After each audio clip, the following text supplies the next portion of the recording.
네, 조 바이든 미국 대통령이 한국과 일본을 잇따라 방문하기 위해서 워싱턴 DC를 출발해 순방길에 올랐습니다.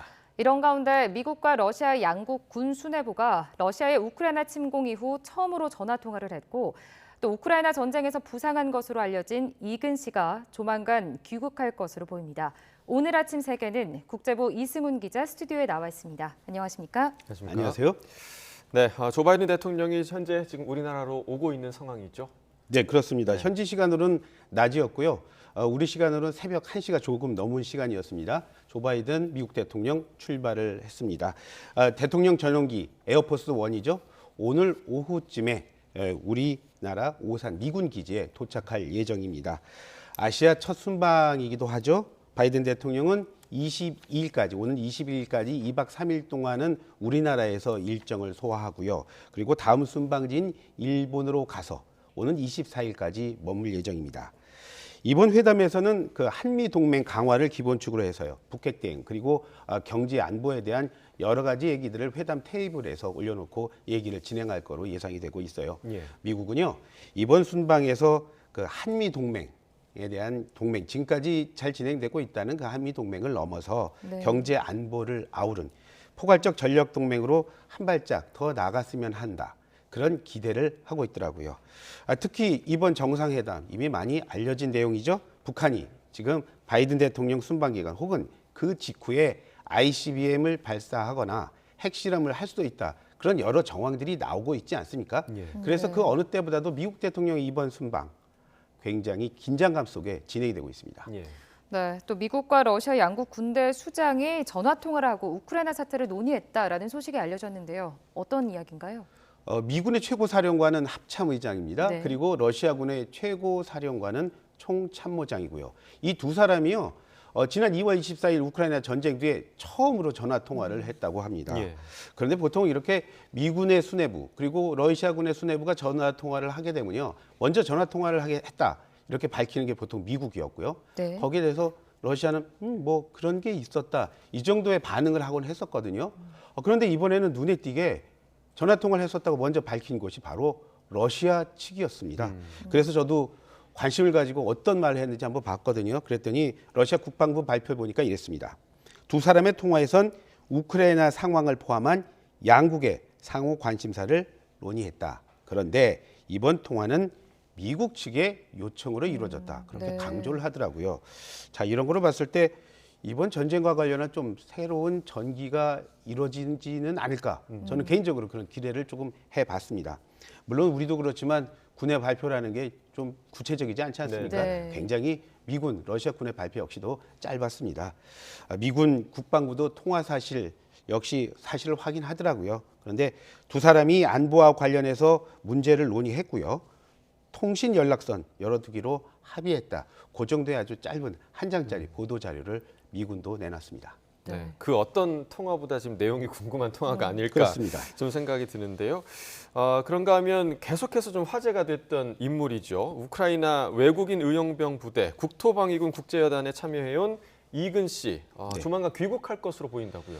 국제여단이 그런 내용의 트윗을 했어요. 예, 예. 네. 우리의 친구, 트윗 내용을 보면요.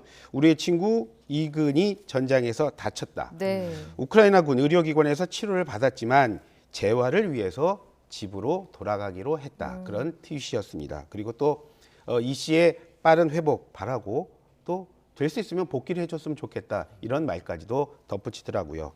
앞서 이 씨 자신의 자신의 유튜브를 통해서 뭐 밝히지 않았습니까? 네네. 적지에서 특수 절차 임무를 자신이 지휘를 했는데 그 과정에서 다쳤다. 그래서 걱정하는 분들 상당히 많으셨죠. 자, UDT 예비역 장교 출신인 이 씨 방송 여러 차례 또 나왔고 또 현재 유튜버로서 활발한 활동을 하면서 많이 알려진 인물 아닙니까? 예. 조금 전 말씀드린 대로 지난 3월 초였어요. 러시아군에 맞서겠다면서 우크라이나 군 싸우는 전장으로 들어갔었죠. 자, 우리 정부는 지난 2월이었습니다. 2월 달 중순부터 우크라이나에 대한 여행 금지하고 있지 않습니까? 그런데 금지 지역을 들어간 겁니다. 네. 그래서 이 씨는 현재 여권법 위반 혐의로 고발이 되어 있는 상태예요. 자, 그래서 이근 씨 귀국하게 되면요. 아마 여권법 위반을 물어서 그 처벌에 대한 책임을 물어서 아마 처벌받을 가능성 클 겁니다. 네. 여권법을 그래서 제가 한번 살펴봤어요. 그러니까 보니까 위반하면요 1년 이하의 징역 그리고 1,000만 원 이하의 벌금형을 처할 수 있도록 하고 있더라고요. 예. 네. 또 오늘은 중동 팔레스타인의 한 동물 의사 이야기를 준비를 해 오셨다고요. 어떤 내용인가요? 주말을 앞둔 방송이지 않습니까? 그래서 시청자 여러분과 한번 나눠보고 싶어서 화면 한번 준비해 봤거든요. 예. 네. 화면부터 먼저 한번 보시죠. 자, 지금 화면으로 보신 양을 치료하고 있죠. 네. 네. 양을 치료하고 있는 의사들, 뭐 병원도 아닙니다. 저는 바깥에서 이렇게 치료를 하고 있는데 저 사람들은 동물병원 의사들이 아니에요. 원래는 정형외과 의사들이라고 합니다. 네. 이 사람들이 의사가 돼서 사람들 치료한 게 지난 2019년부터라고 해요. 그러니까 뭐 경험이 그렇게 오래됐다고 볼 수 있지는 그렇죠. 않은데 네. 하도 뭐 팔레스타인 지역에 반 이스라엘 시위가 많아서 네. 다친 사람이 많다 보니까 또 많은 사람을 치료하게 됐고요. 그래서 많은 의료 경험을 가지고 있어서 그 경험을 나누고 싶어서 이번에 동물 치료를 하게 됐다고 이야기를 하고 있어요. 동물은 좀 사람들이랑 많이 다릅니다. 뭐냐면 그 작은 골절상을 입어도요. 골절되는 순간 먹이 활동을 할 수 없게 되지 않습니까? 그렇죠. 네. 네. 그래서 죽는데 굶어 죽어요. 그 팔레스타인 지역에서도 많은 동물들이 있는데 10마리 가운데 8마리가 작은 골절상에도 불구하고 현재 굶어 죽고 또 죽고 있다라고 해요. 참 안타까운 얘기들이죠. 그런데 이 동물들이 이렇게 피해가 깊어진 또 하나의 이유가 있어요. 워낙 이스라엘이요 정치적인 이유를 들어가면서 국경을 자주 닫았다 열었다 닫았다 열었다 하고 있어요. 예. 그렇기 때문에 제대로 된 뭐 치료 재료라든가 치료 약품이 공급되지도 않고 있어요. 그래서 동물 역시도 안타까운 희생이 이어지고 있어서 저분들 직접 치료에 나섰다고 합니다. 네. 네. 참 뭐 조금 전에 잠깐 말씀을 해주셨는데 뭐 시위 과정에서 다친 사람이 많아서 의사들의 지금 수술 실력이 늘고 있다라고 하는 사실 자체가 조금 좀 안타까운 일인 것 같고요. 우리가 지금 뭐 우크라이나 전쟁에 집중을 하다 보니까 이스라엘 팔레스타인 상황에 대해서는 조금 약간 논외로 이어지고 있는데 팔레스타인의 긴장감 여전히 좀 우려스러운 상황이라고요. 지금 나경철 앵커께서 말씀해 주셨는데요. 바로 그 부분이 좀 너무 안타까워서 네네. 화면을 한번 주변에 봤거든요. 요즘 네. 어떤 일이 벌어지고 있는지 한번 보시죠. 예. 자, 지금 저곳은요. 동예루살렘입니다. 지금 뭔가 이렇게 관을 들고 가죠. 지금 네. 관에 있는 사람은 이곳을 취재하다가 숨진 경찰의 고무총에 맞아 숨진 알자질의 여기자입니다. 자, 네. 그런데 공권력이 관을- 지금 네. 관을 들고 가는 사람들 지금 무자비하게 지금 폭력을 행사하고 네. 있어요. 네. 저 사람들 어떻게 놓치지 않을기 위하다 지금 거의 떨어질 네, 위기에까지 네, 네. 처해 있습니다. 지금 저런 일이 지금 현재 벌어지고 있어요. 이 세계의 말씀하신 대로 세계의 눈과 귀가 지금 현재 우크라이나에 쏠리면서 이스라엘 경찰과 군에 의한 폭력의 강도도 너무나 세지고 있다. 이런 말들 많이 나오고 있어요. 네. 예. 지금 보시는 화면 저쪽에서 지금 성광탄 터지고 있죠. 네네네. 그리고 체류탄 터지고 있죠. 이 과정에서 지금 무수한 사람이 숨지거나 다치고 있습니다. 그런데 말씀하신 대로 지금 우크라이나에 관심이 쏟아지다 보니까 지금 어떤 일이 벌어지고 있는지 사실 우리 관심이 덜했습니다. 그래서 이런 화면을 준비해 봤는데요. 지금 조금 전에 그 기자 총에 맞아 숨졌다고 말씀드렸지 않습니까? 네. 그런데 자꾸만 드러나는 정황은요. 그 기자를 향해서 조준 사격을 고무통 조준 사격을 했다 그래요. 그래서 숨졌다는 정황이 여러 군데서 나오고 있거든요. 그런데 이런 일은 반복이 되고 있습니다. 하지만 이런 일은 반복이 되지만 그걸 가지고 책임을 물은 사람들이 없어요. 네. 그래서 이런 정말 악순환이 계속되고 있는 거죠.